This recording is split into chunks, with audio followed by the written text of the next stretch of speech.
hemorragia? Todos tienen la noción de qué es una hemorragia, ¿no? A ver si puedo pasar la... ¿Ven ahí la presentación? Se ve, sí. Está. La hemorragia es la salida de sangre hacia afuera del normal continente que es el sistema cardiovascular. O sea, todo lo que, si la sangre sale de los vasos para afuera, ya es una hemorragia. No tenemos que pensar que hemorragia es cuando la sangre sale a chorros o borbotones o una arma. La hemorragia es la salida de sangre, ya sea de los capilares, sea chiquita, o sea grande. Es una hemorragia, la salida de sangre. Primero aclarar eso. Sí, la hemorragia cuando es importante causa disminución del volumen sanguíneo, obviamente, si es una hemorragia importante. Y también se pierden glóbulos rojos, ¿sí? Y también se trastorna todo lo que es la función circulatoria y el aporte de oxígeno, sigue siendo muy importante. ¿tá? Y la podemos clasificar en varias cosas. ¿tá? Por la patogenia, que si no se lo quejan con esto no se lo tienen que poner de memoria, pero es que lo pueden ver por ahí y se acuerdan que la diéresis es cuando hacemos un corte con un bisturí, por ejemplo. Rexis es cuando se rompe un vaso, por ejemplo, porque tiene un aneurisma. Entonces se rompe el vaso de adentro hacia afuera. Diabrosis es cuando, por ejemplo, una hemorragia se produce por una lesión, por ejemplo, por un tumor que invade una arteria y produce una hemorragia. Y diaperesis es cuando hay una inflamación muy importante que hace que se pierda sangre hacia la periferia. Una apertura, una vasodilatación muy importante con aumento de la permeabilidad vascular y puede ser que sea una hemorragia por una inflamación muy importante. En foto general hacemos diéresis cuando hacemos un corte con un bisturí y provocamos una hemorragia. Bueno, ahora agudas y crónicas, que ya eso también, aguda, no quiere decir que aguda sea que una hemorragia sea tampoco tan voluminosa, puede ser aguda porque te pinchaste con un alfiler, pero es una hemorragia aguda en fin porque es de poco tiempo de evolución. Provocadas espontáneas, a ver, seguimos con lo que nosotros hacemos en cirugía, generalmente es diéresis, agudas, provocadas, nosotros las provocamos, no son espontáneas, y acá tenemos según el sector capilares venosas, arteriales o cardíacas. Obviamente que en cirugía generalmente provocamos a la de una hemorragia capilar o a pequeñas arteriolas, pero no arterias muy grandes. ¿sí? Y después tenemos por la distribución, que pueden ser externas o internas, y por la etiología de causa general o de causa local. ¿tá? Y acá lo tenemos un poquito más desarrollado, que ya se los dije, acá también. ¿tá? Y esto es lo que a veces se hace un poquito de lío, la localización puede ser externa, accidental o quirúrgica, que es lo que nosotros provocamos en quirúrgica, e interna, y interna no la vemos, en realidad, o la vemos a través de los tejidos. Puede ser intracavitaria, ir a una cavidad, por ejemplo, hemorragia en el estómago por una úlcera, intraparenquimatosa, por ejemplo, en el parénquima de un órgano que se dañó, o intersticial a través de los tejidos. Cuando ustedes tienen un derrame, por ejemplo, cuando hicieron una anestesia de los alveolares posteriores y tienen ese accidente que se rompe vieron el plexo, que se pincha el plexo, que hay una hemorragia, es una hemorragia interna, intersticial, porque la sangre va por los tejidos, y eso es intersticial. Y acá tenemos que las intersticiales pueden ser las petequias, que son pequeñas manchitas, las vimos en patología, ¿se acuerdan? En lesiones elementales, que eran manchitas de sangre. Las púrpuras son un poquito más grandes. Los hematomas, que es una colección rápida que se hace como una cavidad no formada, que ustedes cuando se dan tremendo golpe se les hacen hematomas. Y ahí van a ver que tienen como un líquido, como una colección de líquido rápida. Y es un poco diferente el proceso fisiopatológico, se produce lo que es la equimosis, que es como la sangre, el agua entra en una esponja, van a ver que se derrama por los tejidos, pero si ustedes no quieren evacuar como el hematoma no sale la sangre. ¿tá? Entonces ahí queda como un moretón, como el que dicen el moretón. Y la sufusión son términos feos de acordarse. La sufusión en realidad es cuando va a distancia. Por ejemplo, ustedes se hicieron un hematoma o una equimosis en la rodilla por un golpe y ven que a través de la pierna va bajando unas líneas de color azulado en los días, en violeta. Esa es la sufusión. Por la gravedad va bajando por los tejidos. ¿no? Y bueno, según el sitio de sangrado, tenemos todos estos nombres largos, y se los cuento, pero no se los tienen que acordar de memoria. Pero sí, epístasis, ese sí lo tienen que acordárselo. ¿Se lo acuerdan epístasis que era? ¿Alguien sabe? Sangrado nasal. Muy bien, sangrado nasal, perfecto. Gingivorragia lo dice la palabra, de las encías. Otorragia lo dice el oído. Rinorragia de la nariz, esto es fácil. Hematemesis, sabe? A ver, ¿te dijo pistosis? Hematemesis es un vómito de sangre. Hemoptisis es cuando tose y expectora sangre. Por ejemplo, puede venir del pulmón. Rectorragia del recto, melena. Melena, ¿se acuerdan lo que era? La rectorragia es cuando es una sangre roja expulsada por las arterias fecales, por ejemplo, o por el recto. Y melena es cuando es una sangre oscura, más oscura que viene de un sector más alto del intestino. Y que se encuentra también en las heces, cuando la sangre es muy negra es melena, cuando es una sangre fresca y roja del recto es rectorragia y lo mismo. Después la hemartrosis es la que se daba más que nada en los hemofílicos, que eran sangrados dentro de las articulaciones, porque los hemofílicos tienen ese problema, porque tienen esos sangrados espontáneos y tienen hemartrosis frecuentes, y les va trayendo problemas articulares. Hematurias por el riñón, que lo dice la palabra, uria, menorragias a nivel menstrual, cuando son menstruaciones muy importantes, y estomatorragias por la boca. Por ejemplo, un paciente que está sangrando por la boca, por ejemplo, porque tiene un sangrado, tenemos que buscar de dónde viene, pero se llama así, estomatorragia. Bueno, capilar, arterial o venosa. Obviamente que la arterial es intermitente y a chorros y bien brillante, la venosa es continua y roja oscura, y la capilar es más uniforme, en poquita cantidad, cuando es una herida superficial. Esto lo pueden ver en un paciente accidentado, en un accidente de tránsito, en una puñalada. Entonces ahí van a ver que si esa sangre es a chorros y arterial, tengan que actuar muy rápidamente porque hay que comprimir ese vaso urgentemente, porque esa sangre arterial significa una hemorragia grave. ¿Está? Puede ser arterial en el piso de la boca, una incisión con un bisturí en una biopsia y que incidas una arteria para salir la sangre a pulsaciones o chorros, ¿tá? Y la venosa es más continua y rastro oscuro, ¿tá? Pero estas deben ser cohibidas lo más rápidamente posible. Bueno, espontáneas o provocadas, lo dice la palabra, no necesito que lo explique, o sea que sí, lo que tengo que decirles es que las espontáneas o se dan en pacientes que tienen alteraciones de la coagulación, un hemofílico, un paciente anticoagulado, por ejemplo, o antiagregado es más rápido y es más raro que tengan una agregación importante, pero puede sangrar un poco más, un paciente que usa aspirina, por ejemplo, tenga un sangrado espontáneo, a veces de repente porque están más predispuestos a sangrar, y de repente las necesidades espontáneas es generalmente cuando tiene algún trastorno general, y que puede ser que una encía sangre espontáneamente, o que haya petequias, porque la espontánea tiene que ser afuera, puede ser hacia adentro, y tener un hematoma, una hemorragia espontánea puede ser petequias en toda la boca, un paciente que tiene una leucemia, hay pila de causas que pueden haber hemorragias espontáneas, y provocadas es, por ejemplo, cuando hacemos una exodoncia, bueno, las hemorragias pueden ser primarias por el modo de presentación, secundarias o recidivantes, esto cada vez según el tiempo que se presenta, agudas o crónicas, eso cada vez queda re claro cómo es. Voy rápido porque no podemos tener mucho tiempo, aquí no hay que seguir. Por eso perdonen que voy rápido. La aguda, entonces, esto es lo que les decía. Si es muy importante el vaso, se puede producir una hipovolemia inmediata. Ahora, una aguda no quiere decir siempre que sea importante. Puede ser aguda porque le hicieron un tajito o una incisión con un bisturí para un drenaje, una exodoncia, y eso es agudo, pero eso no quiere decir que le vaya a producir al paciente una alteración hemodinámica. Pero sí, si se pierde una gran cantidad de sangre en manera rápida, puede producir una hipovolemia. Las crónicas son aquellas que van lentas. Por ejemplo, un paciente que le sangra la encía todos los días, es crónico. Y también puede ser, por ejemplo, que el paciente tenga un sangrado a nivel de una úlcera gástrica o un sangrado intestinal por un tumor intestinal, por ejemplo, por una enfermedad inflamatoria intestinal o por hemorroides. Y es una hemorragia crónica que en realidad el paciente lo compensa y no tiene alteraciones en su volemia ni en cambios hemodinámicos, porque en realidad ni lo siente porque se compensa, es crónico, de poca cantidad.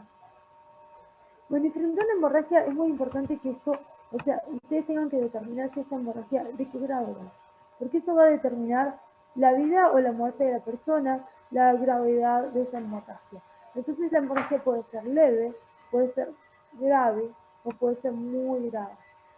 Y esto tiene valores que están preestablecidos, que a veces es un poquito, o sea, implica un poco también el tiempo, o sea, no importa la cantidad y también el tiempo, porque que pierdas 500 centímetros cúbicos, o que pierdas 1 litro en 1 minuto, no es lo mismo que lo pierdas en 2 días, o sea, que eso es un sangrado que se deja en un hemofílico, está sangrando durante 2 días, puede perder 1 litro, pero no es lo mismo que lo pierda en 5 minutos. ¿Tá?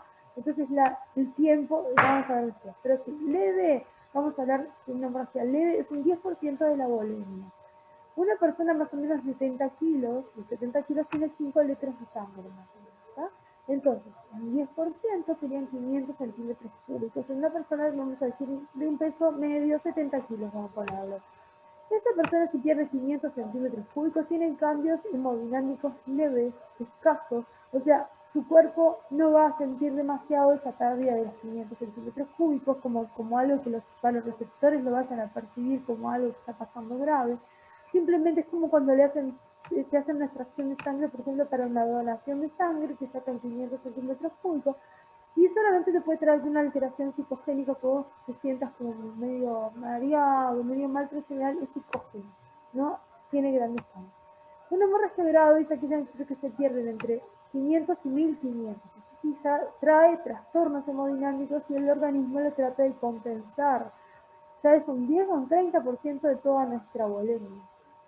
Muy grave es cuando se pierde entre 1500 y 3000. Y hay intensos trastornos y se puede entrar en shock. Debe ser repuesta rápidamente ese plasma perdido y tiene mal pronóstico. Y después la mortal, la otra hemorragia, la última que sería, que no está acá, que sería la hemorragia letal, que sería cuando se pierde toda la sangre, obviamente. Por ejemplo, una rotura de la aorta, donde se pierde en pocos minutos, se pierde todo el contenido de sangre. O una puñalada a nivel del abdomen, donde el paciente pierde toda la sangre. Una hemorragia cardíaca, por ejemplo. Bueno, entonces tenemos que tener en cuenta, frente a una hemorragia, como dijimos, el tiempo, la ubicación y qué tipo de vaso es importante. Y los mecanismos de compensación que tenga ese paciente. También la hemostasia fisiológica, si se produce o no, porque el cuerpo va a tratar de establecer los mecanismos normales de hemostasia, la coagulación, ¿no? Pero importa también la reserva funcional de ese paciente, que ese paciente pueda compensar esa hemorragia. Porque a veces la hemorragia puede ser leve y el paciente tener distintos trastornos que haga. Por ejemplo, si es un paciente muy debilitado, un paciente anémico, que está enfermo, que tiene, por ejemplo, un problema cardiovascular muy importante. ¿Qué pasa? Frente a esos cambios hemodinámicos que va a hacer, los que vamos a ver después, si el paciente tiene un problema cardiovascular importante, capaz que no puede responder a lo que el organismo necesita para compensar la hemorragia, que es todo un aumento de la función cardiovascular. Entonces importa, para compensar esa hemorragia, que ese paciente tenga una buena reserva funcional. O lo que les digo, si es anémico, si tiene algún tipo de enfermedad que le condicione, no va a tener una suficiencia para compensar esa pérdida de sangre. Importa también el estado previo, la edad del paciente, varias cosas, muchas condiciones. Por ejemplo, la reserva funcional es lo que le decía, es la capacidad del cuerpo, de los sistemas del cuerpo, de aumentar la función si tiene que adaptarse a eso. En un paciente joven, por ejemplo, y sano, va a ser más frecuente que se pueda defender que un paciente muy anciano o un bebé, por ejemplo, que le va a costar o va a tener menos reserva funcional, a veces por la edad, ¿no? Entonces la hemorragia implica respuestas generales y locales. Las locales es lo que decimos, la hemostasia natural. El organismo trata de impedir la fuga de sangre. Y las respuestas generales compensan la pérdida de sangre cuando es importante, cuando tienen cambios hemodinámicos. La respuesta local, imagínense que ya están imaginándose acá que si estamos hablando de que hay que tener una hemostasia natural en el vaso lesionado, un paciente con problemas generales que afectan a su sistema de la coagulación no se va a poder responder.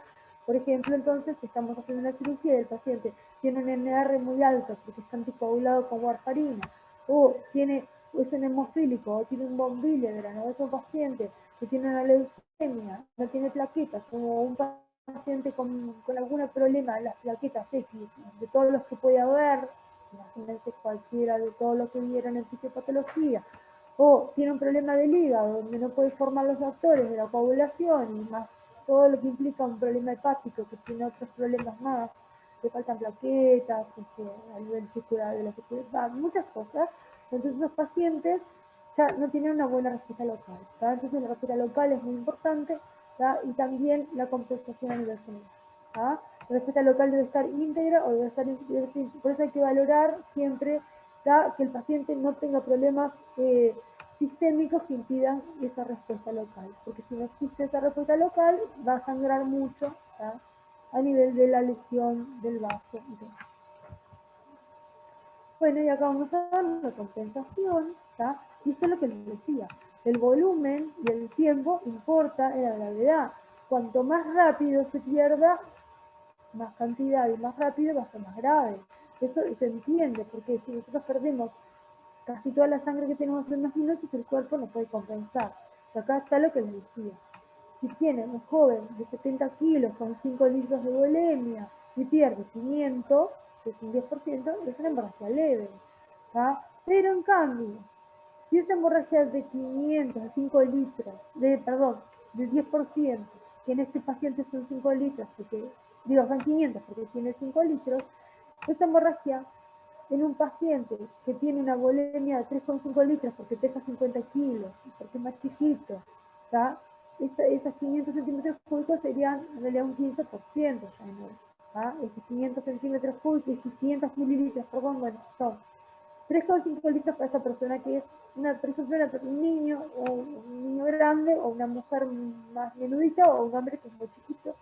¿tá? Entonces, esa persona, esos 500 centímetros, 500 mililitros, van a ser un poco más para él. O un niño de 20 kilos, que tiene una volemia de 1,4 litros en lugar de 5, como un este de 70, ¿entienden? Para esos 500 va a ser un 35% de su sangre, va a ser grave. Entonces, no siempre pensemos que 500 mililitros es lo mismo para todos.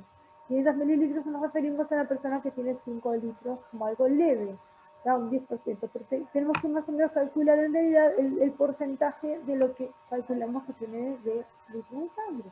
Entonces, en una persona, en un niño, una hemorragia más pequeña puede ser grave, y en un adulto esa será leve. ¿Entiendes? 3 hemorragias que son iguales, de 500, tienen distinta gravedad según la persona. ¿tá? O sea que la volemia normal la calculamos así, 70 centímetros cúbicos por kilo de peso. ¿Ah? Más o menos.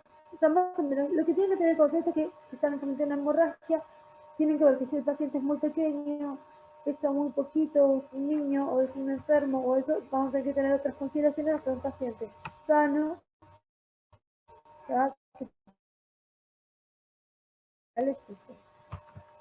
Bueno, ¿qué pasa cuando hay una hemorragia aguda? Vamos a ver, ¿qué era aquello que hablábamos de la compensación? Vamos a razonar. Se pierde sangre, por tanto disminuye la volemia. ¿sí? Esa sangre se fue hacia el exterior o capaz que se fue hacia el interior porque se rompió un vaso adentro, tuvo una rotura de la aorta, porque es una arteria importante. ¿no? Y por lo general sale hacia afuera. Vamos a imaginarnos que sale hacia afuera. Disminuye la volemia, o sea, el paciente pierde sangre, pierde líquido. Disminuye el retorno venoso al corazón, disminuye el llenado diastólico, disminuye el volumen minuto, disminuye la presión arterial, el flujo de los tejidos y hay una hipoxia a nivel centro. ¿Qué es lo que pasa cuando hay una hemorragia aguda? Pierde sangre para afuera, el corazón quiere expulsar la sangre que no tiene, entonces la presión arterial empieza a bajar, a bajar, a bajar. ¿Y qué pasa? Disminuye el flujo de sangre a los tejidos, que finalmente la función del corazón es esa, llevar sangre a los tejidos para oxigenarlos. Entonces entra en una hipoxia, esa sería la consecuencia final de una hemorragia. Por eso la hemorragia no es solo que se pierde el líquido, sino que se pierde el líquido, se pierde el oxígeno, que es la consecuencia final, la hipoxia. Se muere por hipoxia. ¿Pero qué hace el organismo para compensar eso? Porque el organismo no deja que toda la sangre que se está perdiendo haga que el corazón, que no nos llegue oxígeno. Pone en marcha mecanismos para que llegue el oxígeno. ¿tá? Entonces, baja la volemia, pero frente a la baja de volemia hay una redistribución. Ahora lo vamos a ver mejor. Todo esto te lo voy a pasar porque está explicado mejor acá. O sea que a corto plazo y a largo plazo. A corto plazo es lo que vamos a ver ahora. El organismo pone en marcha mecanismos para poder recuperarse, para poder seguir viviendo, para poder seguir recibiendo oxígeno finalmente en los tejidos. ¿Qué hace el organismo? Aumenta la frecuencia del corazón, primero que nada, para que el corazón lleve a sangre más rápidamente, la poca sangre que hay llegue más rápido a los tejidos. O sea, se estimula eso. ¿tá? Y se estimula también otras cosas. Acá lo vamos a ver. La volemia, decíamos. ¿Por qué la volemia? Porque tenemos órganos que son reservorios, que tienen estancada sangre, como esa piel. La piel tiene una cantidad de sangre que en realidad no está sirviendo demasiado, sí, nos sirve para un montón de cosas, pero en realidad digo, no para vivir, no para la vitalidad.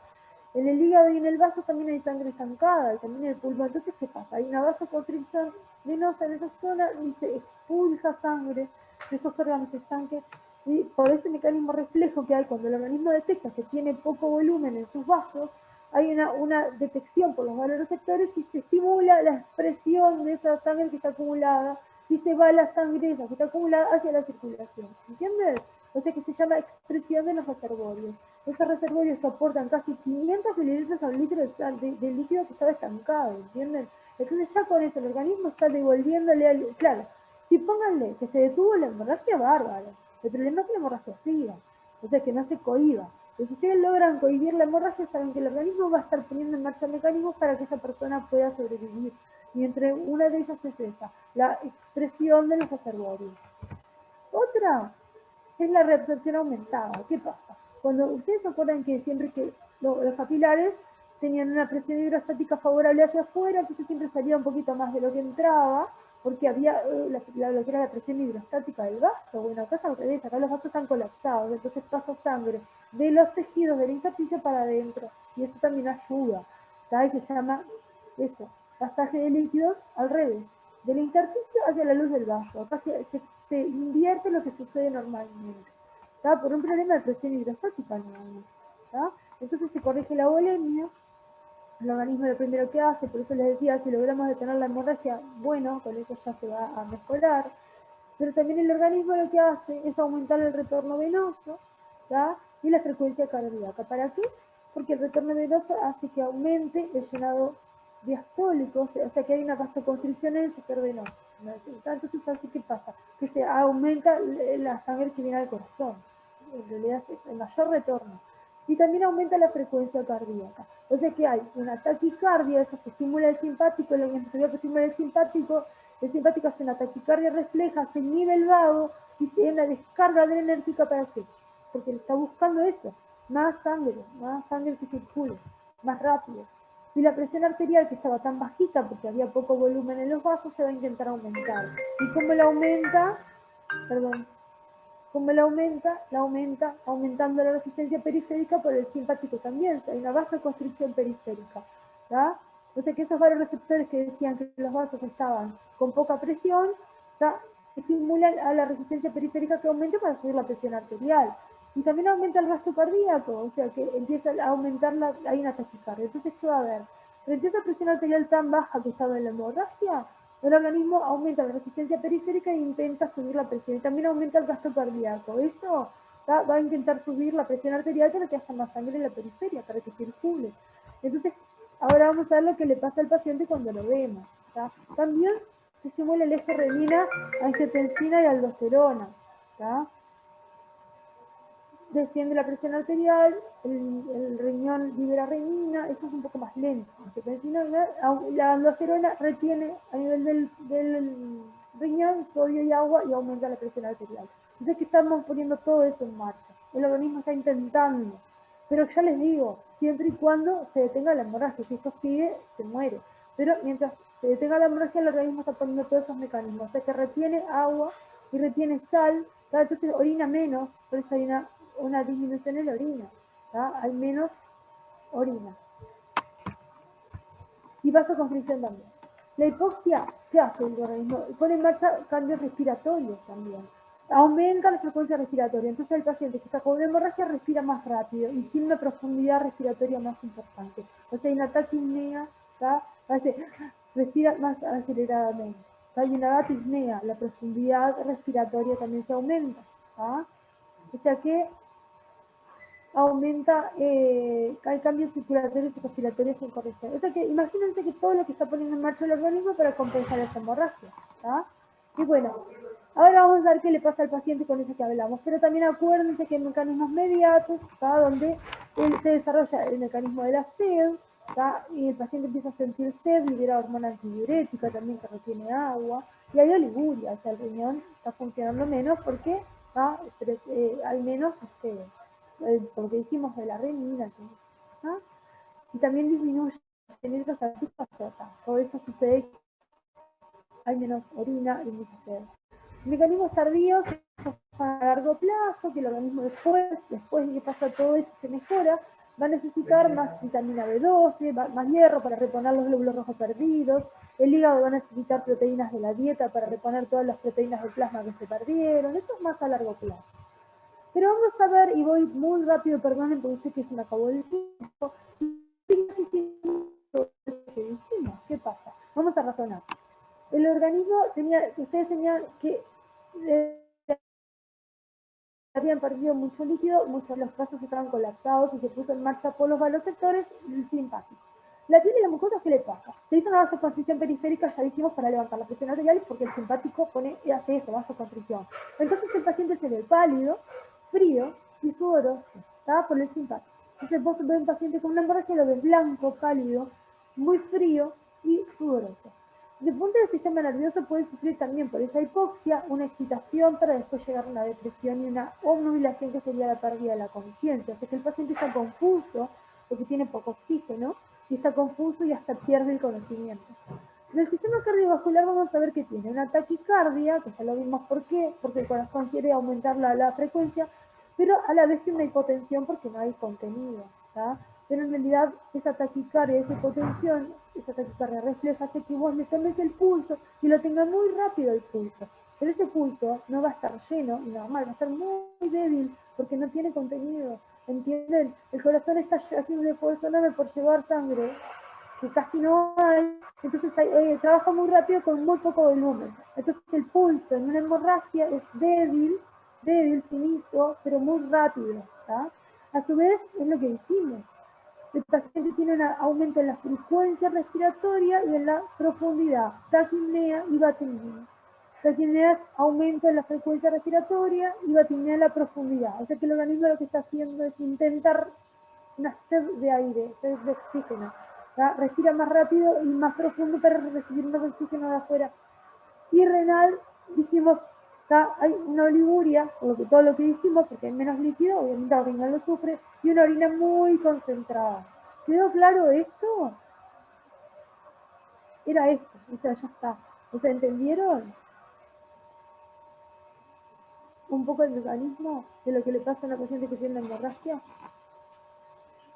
Sí, quedó claro. Bien, vale. Bueno, entonces, ¿qué pasa si eso sigue? Dijimos, va a tener una hipoxia. Y el paciente, si no se repone rápidamente, entra en un daño irreversible. Por eso las hemorragias, muy importantes, deben ser rápidamente detenidas y si no son detenidas, reposición del paciente, digo, ser llevado a un centro donde puedan hacer una transfusión. Porque, ¿qué pasa? Si entra en hipoxia a nivel de los tejidos, lleva una acidosis metabólica, se va a alterar todo lo que es el metabolismo celular, y hay un daño celular extenso y un fallo multiorgánico, o sea, el riñón deja de funcionar, dejan de funcionar los últimos órganos nobles, pierde el conocimiento.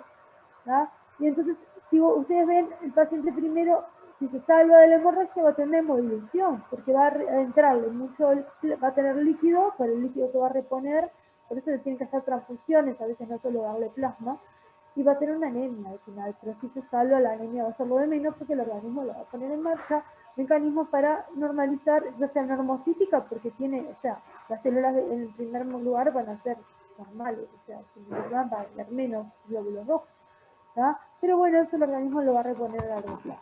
¿tá? El shock hipovolémico es la etapa final, donde es irreversible, donde el paciente ya está confuso, inconsciente, frío, pálido, respira casi muy débil y tiene un pulso imperceptible y hay un daño irreversible en todos los tejidos porque se empiezan a formar también trombos por activación de la coagulación diseminada y todo lo que le empieza a pasar por esta hipoxia. ¿sí? Y bueno, eso será la etapa final. Así que lo dijimos, van a ver que el pulso está muy rápido, muy débil, hay una hipotensión severa, las venas van a estar colapsadas, la orina muy escasa, hay una arreflexia, los músculos muy flácidos, unas facies que se ve como terroso con los ojos fundidos, eso sí, ustedes ven un paciente que está así, puede tener embarazo interno también, ¿no? Confusión hasta quedar con una inconsciencia y finalmente la muerte. ¿sí? Recuerden por último que las hemorragias crónicas pueden revelar un paciente con una hemorragia crónica, si no es una mujer en una etapa menstrual, por ejemplo, de menstruaciones intensas, todo eso puede ser que tenga una hemorragia intestinal donde hay una pérdida de hierro, y a veces si son internas no se ven, pero puede tener el paciente una anemia, y esa pérdida de hierro hacia el exterior puede dar una anemia. Bueno, la bibliografía para esto, fisiopatología de hemorragias, hay un librito en biblioteca del doctor Jiménez que está muy clarito, y si no también tienen el FOR de fisiopatología. ¿Alguna duda, chiquilines, que les quede?